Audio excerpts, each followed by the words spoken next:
Auckland, Nieu-Seeland, die stad van wolkekrabbers en water en natuurlik die tuiste van All Black Rugby. Maar hoewel die meeste besoekende sportspanne alself hier moet stal vir 'n ontmoeting met die wêreldkampioen Kiwis, wag 'n uitdaging van 'n heel ander aard Saterdag op die Proteas.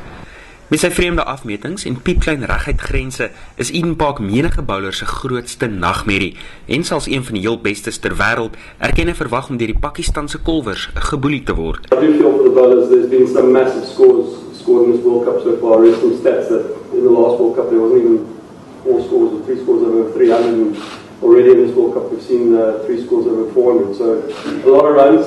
Beter nuus vir Steins dat sy gereelde vernoot met die nuwe bal Vernon Philander donderdag 'n fiksheidsstoets geslaag het en straks sy terugkeer teen die onvoorspelbare Pakistan sal maak.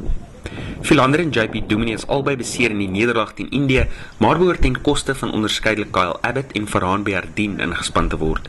It shows that the guys that are waiting in the wings are prepared to step up and are prepared to perform too. So I'm sure whoever plays tomorrow will be hungry enough to take wickets and score it. Dis egter nie net die onvoorspelbare Pakistanis oor wie die Proteas sal bekommer nie.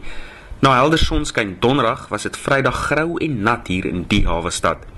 Met nog reën wat vir Saterdag voorspel word en met 2 waardevolle ligapunte op die spel, sal Steyn en sy makkers hoop om met hul teenstander klaar te speel voordat meneer Duckworth en Lewis 'n sê kry.